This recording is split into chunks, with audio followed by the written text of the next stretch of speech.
name's Robert Marks. Is this too loud? Okay. So my name's Robert Marks, one of the Payne Fellows. Good to talk to you guys about medicinal marijuana. I know it's kind of a controversial subject, but somebody's got to talk to people about it, and I'm a controversial kind of guy. Disclaimer, though, that I want to make sure that everybody is clear on. First and foremost, I do not advocate for anybody to break any laws whatsoever. I'm simply giving you guys information based on what I've read in terms of available data, available literature. I think this is too loud. Hold on. Is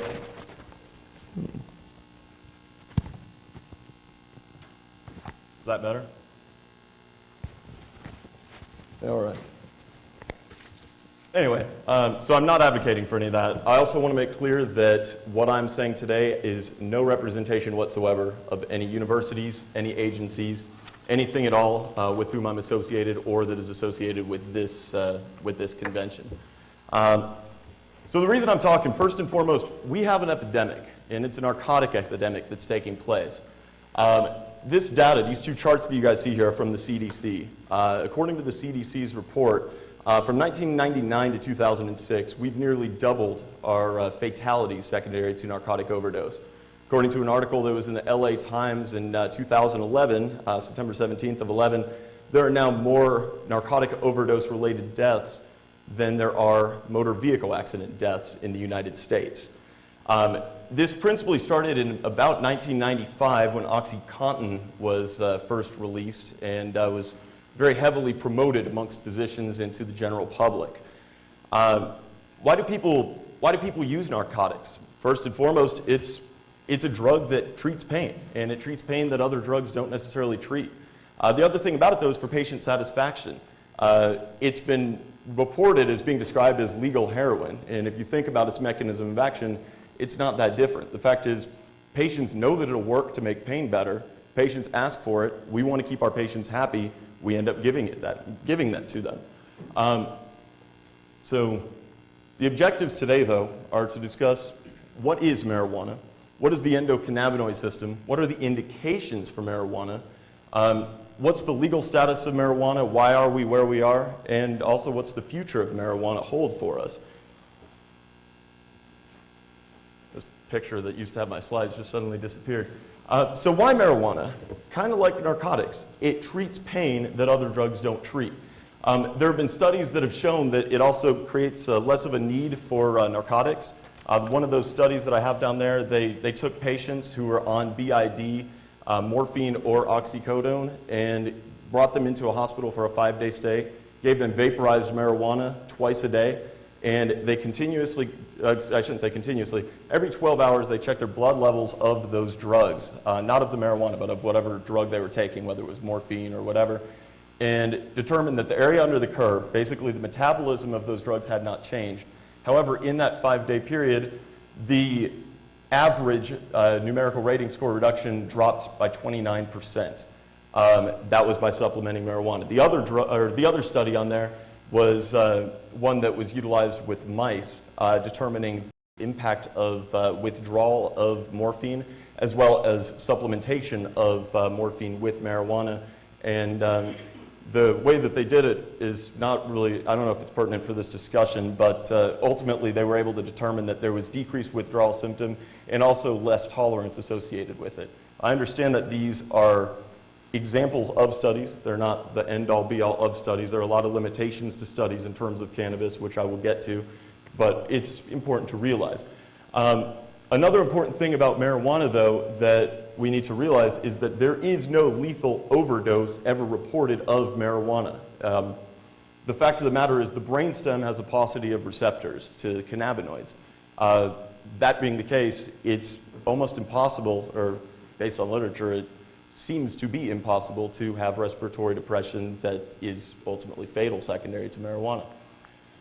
So the history of marijuana use, basically it started in about 4000 BC, most likely longer than that. This is just sort of what we know. Earliest found in China, from talking to Dr. Raj, probably also India, shouldn't take that away. 1400 BC, it was known to have started kind of going around India, Egypt, Persia, Syria, and Europe. 1619, Jamestown colony law actually made it mandatory to grow hemp. 1700s, George Washington cultivated hemp as one of his 3 primary products and was known to be an advocate of medicinal marijuana, as well as for recreational purposes. 1830s, this guy, W.B. O'Shaughnessy, was an Irish physician who had stated in some of his writings that marijuana was indicated for pain, vomiting, convulsions, and spasticity. This is around the time when Eastern medicine sort of started meeting Western medicine. And as you notice, these indications are not too far off from what we're currently hearing about medicinal marijuana being utilized for. So what is marijuana?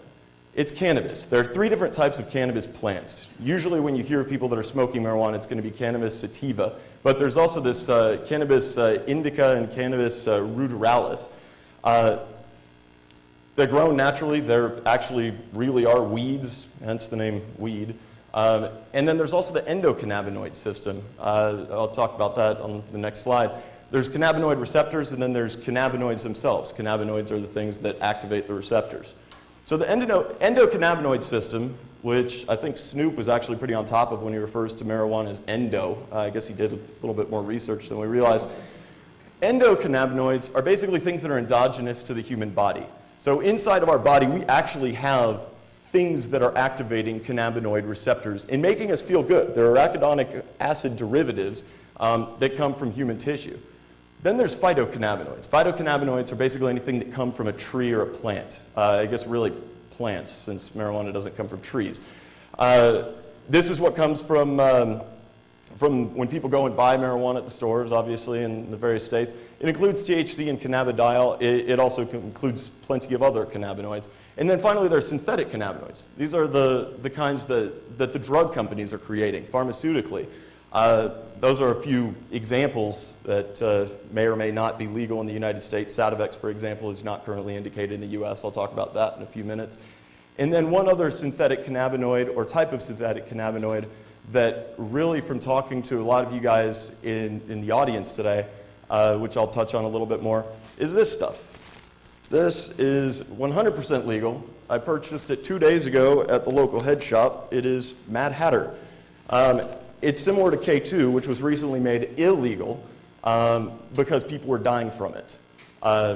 They're basically synthetic cannabinoids that are made by various types of chemists. There's a guy named, John W. Huffman, who synthesized various types of cannabinoids a long time ago, and then ultimately they started being created by chemists in labs throughout other countries, brought into the market, and utilized in these legal herbs.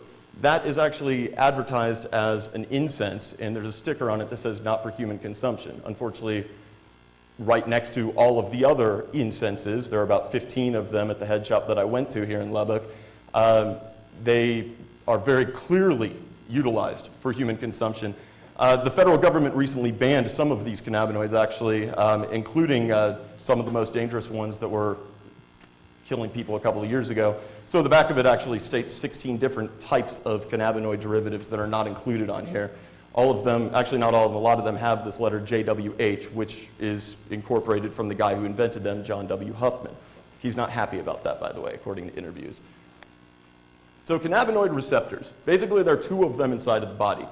There's cannabinoid receptor 1, CB1, widely distributed throughout the central nervous system. It's also expressed in peripheral tissue.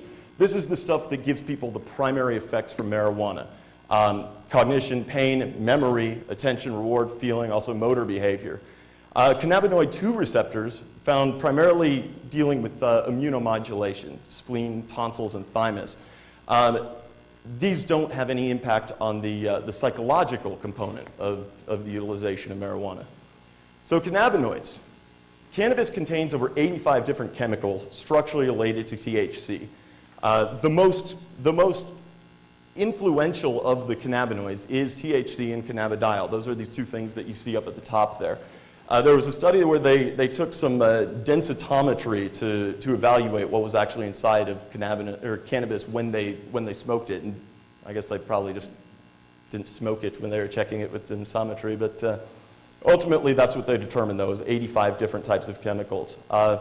Different strains have different concentrations of each cannabinoid as well. This is the reason that people know of the good stuff that you get from somewhere and the bad stuff from Mexico. People know about good and bad marijuana and the different effects derived from the variations in these formulations. So the principal one, the primary psychological one, is delta-9 tetrahydrocannabinol. This is frequently just known as THC. Natural cannabis contains at most 20% THC. Originally, based on what the DEA has seized over time, it used to be approximately 3%. However, because of the cultivation of the more prominent strains, it's become closer to, on average, now 9%, but ranging to no more than 20%. Delta-9 THC is a partial agonist of cannabinoid 1 and cannabinoid 2 receptors. Its effects: analgesia, intoxication, short-term memory loss, muscle relaxation, anti-inflammatory effects. Unopposed THC, however, is what makes people get anxious and panic. When you hear about people that are smoking marijuana and they get a lot of anxiety and feel like people are coming after them, that's likely because of unopposed THC. So THC in a pharmaceutical form is dronabinol, also known as Marinol. That's what most of us know it as. It's a Schedule III drug. Its indications are for chemotherapy-induced nausea and vomiting and for diminished appetite in AIDS patients. Adverse effects, you see there, I don't feel it's necessary to list them out. However, because this is 100% unopposed THC, patients that take this, according to a lot of different research that I found, this is just an example, but generally speaking, according to surveys, dysphoric and unappealing. Unopposed THC makes people not feel good. It does at least help, though, with nausea and vomiting and with appetite. One thing also to know about is that the liver will convert THC to 11-OH delta-9 THC, which I'll just call 11-THC for the sake of ease. That is 4 to 5 times more potent than THC in terms of these psychological alterations. This also explains a large amount of why when you take THC orally, when it has a first-pass metabolism through the stomach into the liver, it creates 50-50 concentration, equal concentrations of 11-THC and delta-9 THC, hence a very strong likelihood that those patients tend to get a larger high and a larger amount of paranoia and dysphoria. Also, for what it's worth, explains likely why people that take marijuana in oral forms, such as brownies, etc., will frequently say that they have different effects than when they smoke it. Inhaled cannabis only yields a minute quantity of 11-THC. The other primary cannabinoid is cannabidiol. This is an agonist-antagonist of CB1 and CB2, as opposed to THC, which is strictly a partial agonist of both.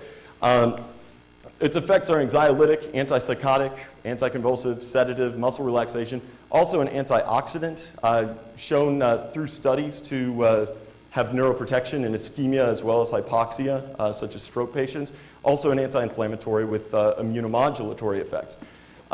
There were studies that have shown that THC-provoked anxiety and panic is in fact antagonized by concomitant CBD administration.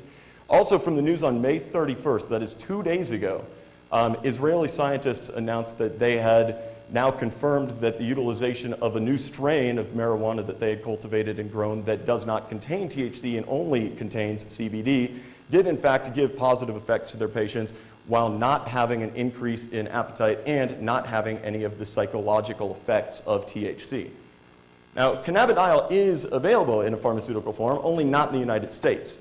It's an oral mucosal spray. It is actually in phase 3 trials at the FDA, but currently it's only legal in those states that you see. Its indications: multiple sclerosis spasticity are the indications in UK and Spain, cancer pain for, as an adjunctive analgesic in Canada, and multiple sclerosis, neuropathic pain, also in Canada. So clearly, there are derivatives that have been used medicinally. Effects of THC and CBD, because they work, they work in conjunction with one another. You see here, the importance of this chart is not to look and see exactly what each individual indication is for, but you can see, for example, cardiovascular effects. THC and CBD have polar opposite effects on one another. So this brings to the point of the entourage effect. When you have 85 different types of cannabinoids, all in different concentrations with what you smoke, you have an entourage effect. Everything acts upon everything else. Cannabis sativa is known for its cerebral high. Indica is known to have a higher CBD to THC ratio, generally used more for the sedative effects, and it's good for sleeping. Now what you see here, and you can't see it very well from where you guys are sitting, but this is how it is actually used when people are buying it. What this says right here is THC 12.5%, CBD 0.7%. people actually know what percent concentrations they're getting. And this science has actually gone so far that there are websites where you can type in certain strains and it will show a little 5-pronged chart that says good for pain, good for sleep, good for appetite, good for nausea. There's a very sincere science that takes place that pertains to which type of cannabinoid is utilized in any given strain. So what makes marijuana so distinctive than any other drug? First off, it's organic. The people who like to go to the grocery store that don't like to make something that Merck made, or any other drug company for that matter, because of the fact that it's not actually natural, it's good for those people. They like that they're not taking a pill. Doctors also don't tell patients the dose. This is strange, because every medication that we prescribe patients, at least in the state of Texas, we tell patients, you take this many milligrams, you take it twice a day, take it PRN, whatever you're going to tell them. This is more like a PCA. Patients titrate it to effect. And what they found from some research is that the patients will oftentimes take it to the effect where they get rid of their bad component, whether it's nausea or appetite or pain, whatever, but they do not take it to the point where they have bad side effects. They'll use it as much or as little as they need. Also, the combination of physical and emotional relief is theoretically something that draws sick patients to continue to use it as a drug. Risks of marijuana. Everybody's always concerned about the risks. I mean, after all, it's illegal, right? Psychosis is very well studied. First off, schizophrenic patients have a significantly elevated CSF levels of anandamide. Anandamide is actually what they say is the most important endogenous cannabinoid. What's cool about that, first off, I enjoyed the fact that anandamide, the word ananda is actually Sanskrit for bliss, and that's where the word derived from. And I also appreciate because my wife's name is Amanda, and it makes me happy. But the fact that the endogenous cannabinol or cannabinoid is elevated in schizophrenic could correlate also to why when people increase their cannabinoids by smoking marijuana, they could have increased psychosis. And in fact, there are a number of studies that do show this, people that use it chronically. Increased risk for psychosis in individuals who ever used cannabis had an odds ratio of 1.41. That is 1.41 times the risk that the patients who did not smoke cannabis. Also a dose-response effect. People that used it, whether it was daily, weekly, or greater than 50 times in their life, had an odds ratio of 2.09. So there is clearly an effect for people that use it on a regular basis. Of course, there is also the question of, is that the effect of the drug, or is that what leads people to using the drug? There's no way to say for sure, however. Other risks to marijuana are cannabinoid hyperemesis syndrome. This is when people have cyclic vomiting and bathing when they're chronic users. The treatment ultimately is for cessation of marijuana. It's a bit more complicated than just saying to stop smoking it. Sometimes they have to be weaned off of it. Other effects, somatic effects, can cause tachycardia, cause dry mouth, bloodshot eyes, psychoactive effects, hallucinations, paranoia. People know about these things in general. So the other big question that people always say is risk of cancer. After all, marijuana is smoked. First off, there is literature that certainly supports that testicular germ cell tumors do have an increased incidence amongst marijuana users. However, there are a number of studies that have shown that for head and neck cancers, it does not confer a risk of malignancies, or beyond that, there are some studies that actually show a reduced risk of head and neck squamous cell carcinoma. Also, in terms of lung cancer, and for what it's worth, I'm telling you about the literature that I found. I'm not telling you guys that you should smoke marijuana so you don't get cancer. In terms of lung cancer, ultimately the studies have shown that marijuana smokers do not seem to have an increased incidence of lung cancer. However, what there is increased tar inside of the patient's lungs, which ultimately, theoretically, based on what they find microscopically, likely will have some sort of an impact in terms of the risk of cancer of some sort. Presumably, there's increased tar because a lot of patients that smoke marijuana will take a large inhalation and hold it for extended periods of time so as to maximize its effects. That will cause more tar settling than smoking nicotine or simply inhaling and immediately exhaling. So how can you eliminate this risk factor for cancer if you're igniting the marijuana in order to get its effect? Don't inhale the smoke. There's a lot of different ways that people are able to enjoy cannabis without inhaling the smoke. And they're actually quite well studied. Vaporizers. These are very unique devices. They heat cannabis enough to release the cannabinoids. The boiling temperature of THC is 315 degrees Fahrenheit. So if you can heat a vaporizer up, they average between 365 and 410 degrees Fahrenheit.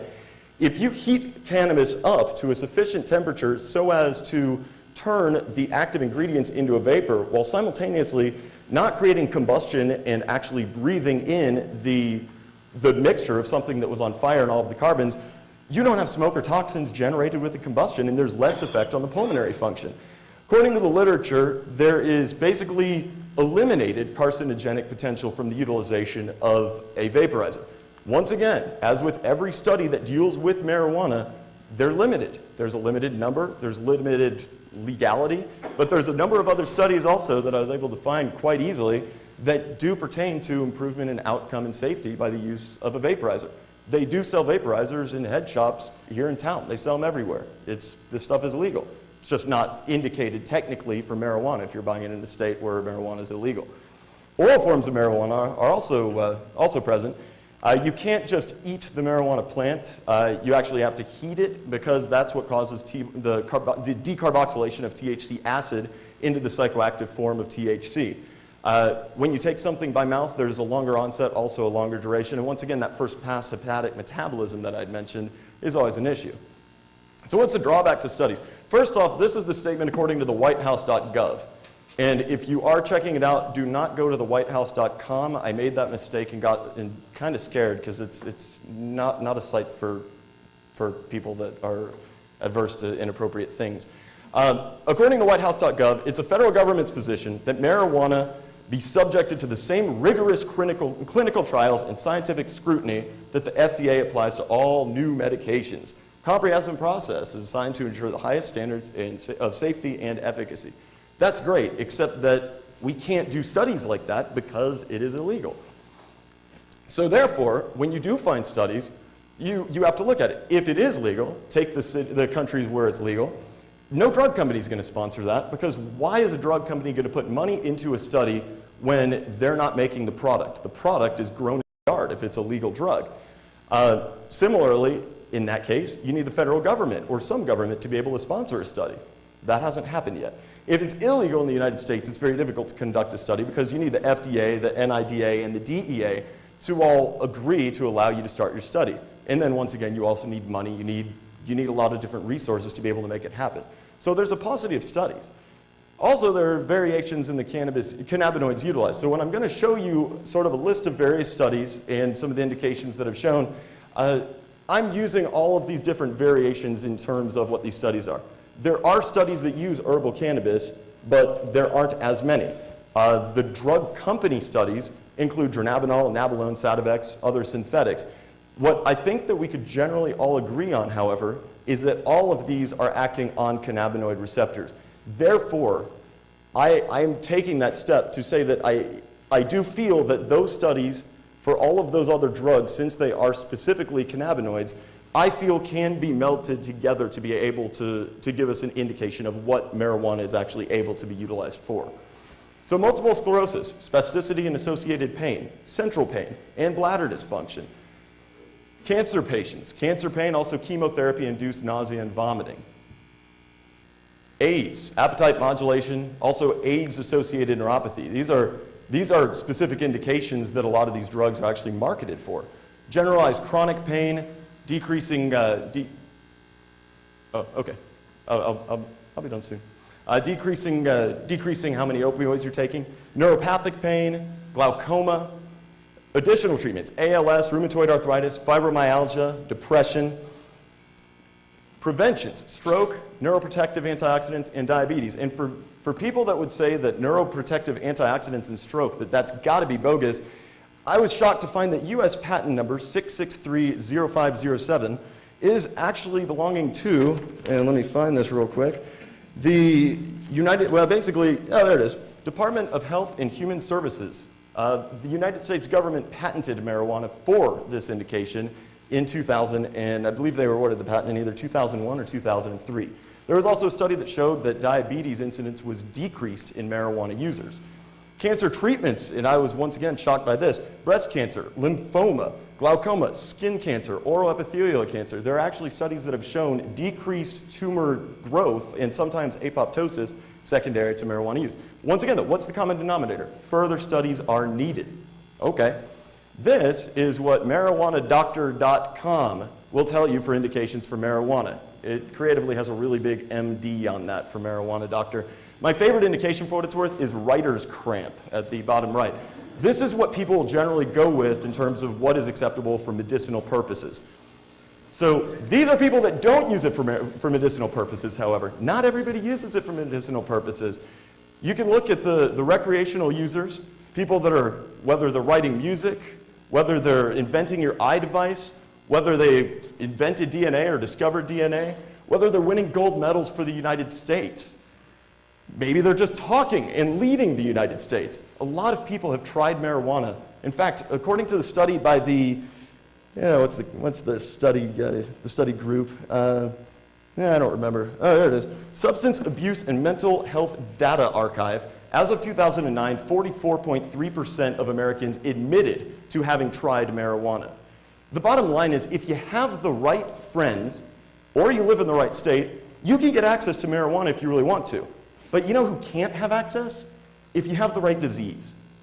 Nobody in Texas with cancer, with multiple sclerosis, with AIDS, with these just terrible life-altering and frequently terminal life-changing issues has access to this, even if the doctors feel that it's the right thing. Even if the opioids are not helping because they're getting respiratory depression, they don't have access to this. Why is that? 1854, cannabis listed in the United States dispensatory, accepted for medicinal purposes and actually utilized and acknowledged by the federal government. 1906, the Pure Food and Drug Act was implemented. Pure Food and Drug Act imposed that any medication or any type of substance that could conceivably have any type of danger would need to be appropriately labeled. This included marijuana. 1937 was the Marijuana Tax Act. Marijuana Tax Act was theoretically, at least it's thought that it was imposed because the minorities were utilizing marijuana and they wanted to be able to tax and get those people to have less control, less access to the drug. What it was on paper primarily was to tax marijuana for medical and industrial purposes. Basically, for medical purposes, there was a 1-year annual tax. If you were utilizing marijuana for industrial purposes, it was $3. If you were using it for any other purpose, there were significant taxes, up to $100 if you were selling it to somebody who didn't already pay the tax. 1942, cannabis was removed from the United States dispensatory, and in 1970, the Controlled Substances Act was passed, which made marijuana a Schedule I drug. Schedule I, same as LSD, same as any other drug that is blatantly illegal in the United States. That has limited our ability to be able to do studies to test for the drug's benefits. DEA classification schedule, I know that this is a room of pain doctors, so I think it's safe to say that most people know this in the room, but Schedule I and Schedule II drugs both have in common high potential for abuse. What Schedule I states, though, is that there's no currently accepted medical use in the United States, and also lack of accepted safety for the use of the drug under medical supervision. So those are two big hurdles that one would need to be able to pass in order to consider changing the scheduling of the drug. So in terms of lack of accepted safety under medical supervision, and once again, I'm not pushing for anything one way or another, I'm just pointing out certain things that I think are pertinent for us to keep in mind. This opioid slide that we had earlier, lack of safety under medical supervision for a drug that cannot cause respiratory depression with no documented death secondary to overdose of the drug, in contradistinction to drugs that are Schedule II and Schedule III drugs, with this type of danger that's taking place under medical supervision. The other thing about it is no currently accepted medical use in the United States. Now, I'll be the first to acknowledge, these hundreds of studies are not necessarily great studies. There is not a sufficient sample size in the majority of these studies. A lot of these studies don't actually incorporate the smoked herb. A lot of them incorporate various synthetic drugs. At the same time, though, there are still well-documented outcomes. There are definitely some medical uses that have been found. Whether people agree with it or disagree with it is beside the point. The fact is it, to some extent, does at least exist. But let me make another quick distinction. Recreational substances, which are legal, and for what it's worth, I forgot to, I should have probably put a picture of Coca-Cola on there.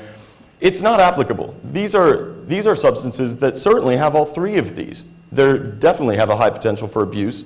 definitely no accepted medical value, although ironically, for some people that argue that they shouldn't have a medical value, some things like cigarettes have actually had studies that show beneficial effects for ulcerative colitis. Once again, not pushing for people with UC to smoke, but there are some values to some of these things under awkward circumstances. And finally, the lack of accepted safety of the drug under medical supervision. In these cases, there is no medical supervision.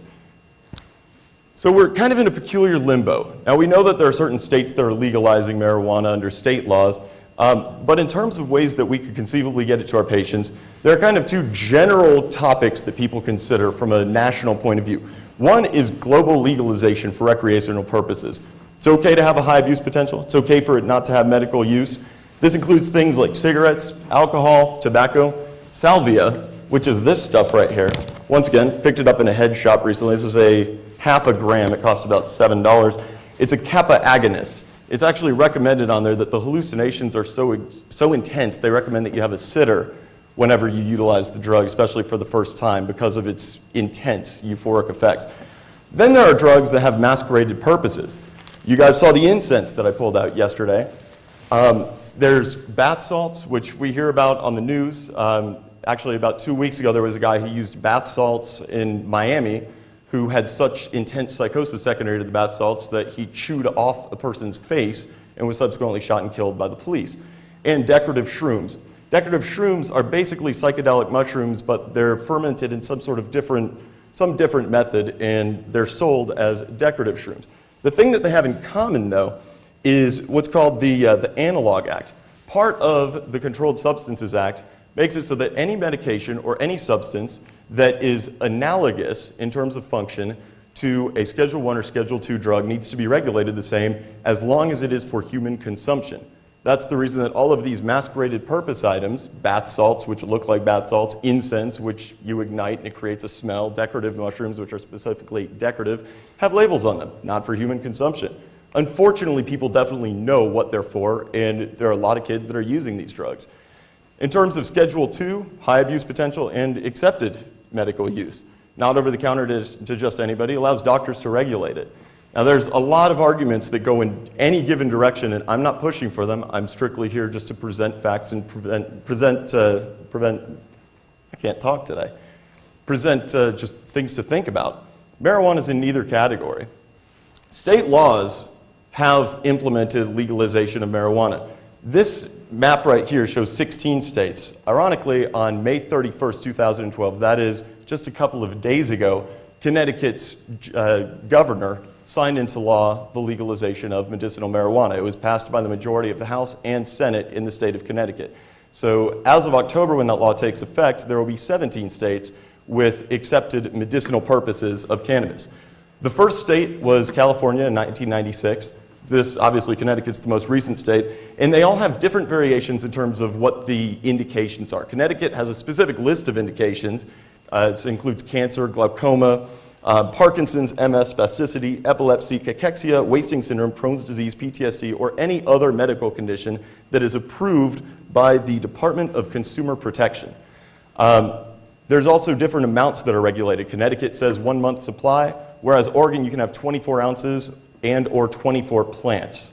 And it might not be and or, but I think it's and or. On my wife's birthday in 2009, the United States Justice Department announced that they would no longer pursue medical marijuana users and distributors as long as they're complying with state laws. So the federal government's not saying that they're accepting the legality, but they are saying that they're not going to be pushing more federal funds into going against people that are complying with state laws. In terms of establishing clinical standards, the AMA's perspective and their official stance on medicinal marijuana as of 2009, they actually struck through the part that says that they recommend keeping it as a Schedule I substance, and instead urge the federal government to, at least as they say, review the status of it as a Schedule I substance with the goal of facilitating more research. They also are urging the NIH to consider grants in order to conduct well-studied trials. And once again, the reason for this is because no drug company is going to put the money forward to be able to make any type of research for a drug that people can grow in their backyard. Where's the money in it? There's no reason for them to. But grants can actually allow this type of research to take place. So finally, the big question then, with this lecture being marijuana, science or dogma, the fact of the matter is there's definitely science behind medicinal marijuana. There's science that shows that it's safe. There's science that shows that it's efficacious. But at the same time, they're not very robust studies. We need larger sample sizes. We need longer term follow-up periods. We need objective outcome metrics. And what I mean by that is the fact that just because somebody says they feel a little bit better when they're smoking, we need to know really, truly quality of life, function, what exactly is it really doing for these people, and how can we objectively clarify all of these things. Limitations definitely do exist in terms of the legality as well as in terms of the funding. And these are the things that, with putting our heads together, I think that we can ultimately come up with what is hopefully the best solution to be able to help our patients in the long term. Well, first I'd like to thank Texas Tech, Dr. Raj, Dr. Rax, Dr. Day, and everybody for having me here. And I think Dr. Marks did a great job on his presentation. What an interesting and difficult topic. The title, Medical Marijuana, Science or Dogma. What can we say about that? Well, let's take a few lessons learned from eras in the past. We're currently in an opioid bubble that is bursting around us with adverse outcomes from over-marketing and over-utilizing opioids. Granted, there's not a record of deaths with marijuana, so it's safe, but does it have a medically accepted use? Well, the studies out there are promising. They're promising. But can we say that there's solid science? No. When you're taking treatment, weight loss with AIDS, cancer treatment, your life expectancy is short. And we extrapolated responses with opioids in that group and projected it for chronic pain. And look where we are at now. We're in a big pickle. So I would caution that the cart is in front of the horse right now, and that if medical marijuana has a use for chronic conditions, that we're going to have to do a lot of studies. What effect is achieved? Who is included? Who is excluded from these diagnoses and treatments? We need solid objective measures with long-term follow-up and studies with enough power to truly see what therapeutic benefit is achieved. You know, it's great if it treats glaucoma, but if you're too high to drive or function, then what value does it have? So we would have to know what cognitive impairments occur. Does the therapeutic benefit, the physiological change, last beyond the cognitive impairment? There's just a lot of answers we need before we should promote this as a medicine. Recreational use is here. To call something a medicine is way, way up there. There's so much has to be done. And I think it's a fascinating area. I'd love to be a clinical research scientist and look at these issues because it's just wide open. But it's premature. And now let's look at the real world application of the states that have legalized marijuana. If we took 50 random people leaving one of these medical marijuana clinics and truly did an independent evaluation on their medical condition, I would suspect, and you can call me cynical, but I would suspect that the vast majority of them do not have a medical condition for which they're claiming they need treatment for. So it provides a gateway to the illegal drug trade that's somehow acceptable. We have that right now in opioids. They call them pill mills. So I think that we need to be very careful, very, very careful, and make sure we understand what we're doing, who can use these, who cannot use these things, what benefits occur, and let's study it 2 years, 5 years before we draw conclusions. That's my opinion. Any questions? Thank you very much. We will take 2 or 3 questions on this subject. I can make a comment. I'm from Holland. I've been gone for a while though, and it was legalized there, semi-legalized many years ago. What I think happened though is the marijuana there got so strong right now that they made it right now a hard drug. It used to be a soft drug, it's become a hard drug. And knowing lots of people in Holland, I think it's become a rampant problem. It's tremendously overused, and I think the government in Holland regrets that they made it legal at some point. Any other comments? Yes.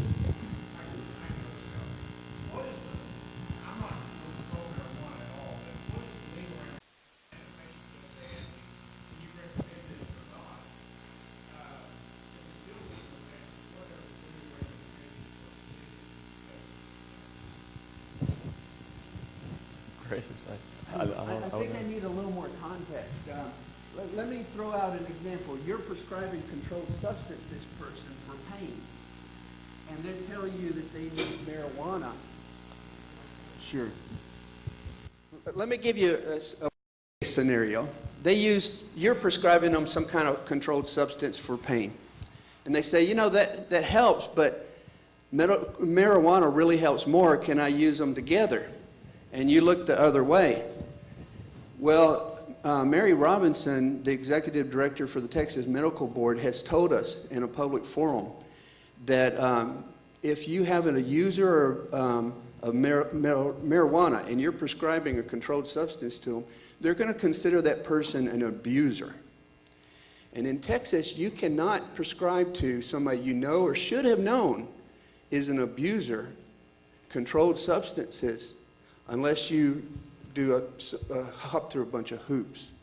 I think the thing is most people who are using opioids, who are not functioning very well, are using them to cope with their unstable psychosocial comorbidities. And that's where we get in trouble. They all say, oh, this really helps. Great, it helps. Let's go back to work. Oh, no, it doesn't help that much. Great, so let's start exercising. Oh, it doesn't help that much. So what good are you getting from this drug other than, you get to sit in a semi-comatose state on the couch all day long? So I think the key is what therapeutic benefit. Now, as far as your question about how you should handle it, you can't stop people from using marijuana. People are going to use substances, mind-altering substances, forever. They've used it in the past forever. They're going to continue to use it. But what you should not do is be prescribing controlled substances to somebody who's doing an illicit activity. That's just my opinion. It's a risk stratification opinion. Alan? Great. I mean, just to further enhance that, in today's climate of intense medical board scrutiny, and just to re-emphasize what Greg said, the Texas Medical Board considers it a violation of the Medical Practice Act to be knowingly prescribing controlled medicine to a patient who is THC positive on drug screen, or who tells you or is documented that they're using marijuana. They consider marijuana an illegal drug, same as crack cocaine, same as any other illegal drug at this time. The fact that it's legal in 17 states, they don't really care. I mean, they may care, but they strictly, by the book, consider it a violation of medical practice. You can use that and talk to your patients that it's not your decision per se. This decision is above you, so to speak. But it's very clear in the eyes of the medical board. And I urge you to use extreme caution about looking the other way, or don't ask, don't tell, or those kind of past things that perhaps were worked out, or deals. My neurologist told me that it was okay to do this. Well, please don't, the fact that you just told me about it creates a real catch-22 or a double bind for you if you're going to be the opioid prescriber or the controlled substance prescriber. I don't think we can be too careful medical legally in today's climate with all the scrutiny that's going on. Thank you very much. Thank you. It's been a great presentation. Both of them have been. Marijuana, as Dr. Marks which presented, a very nice presentation of the pharmacological aspect of marijuana and historical background in some of the studies which have been done. This illustrates to us that we should know a lot more than what we want to know about marijuana. The other side of the coin is that we had to be very careful how we are going to utilize it.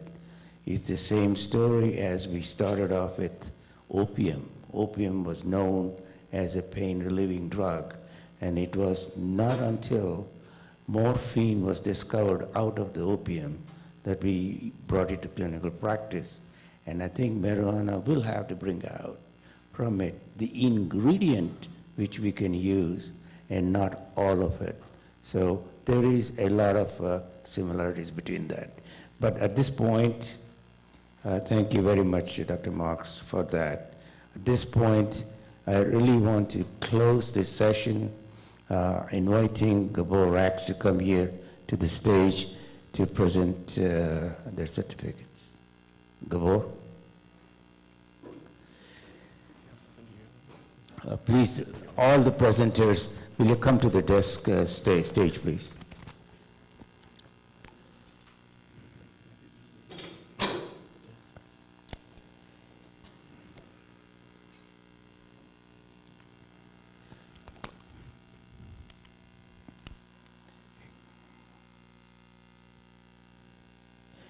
Hi. Thank you, Gabor. Thank you very much. The certificate for Dr. Krantz, give them and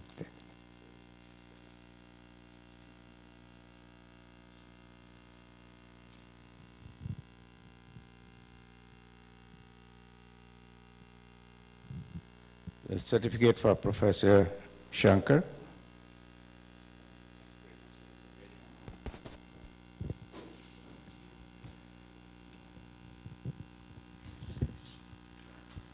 Thank you.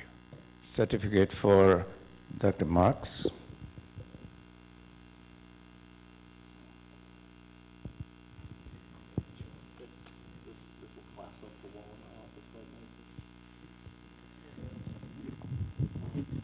Certificate for Dr. Graves. Thank you very much.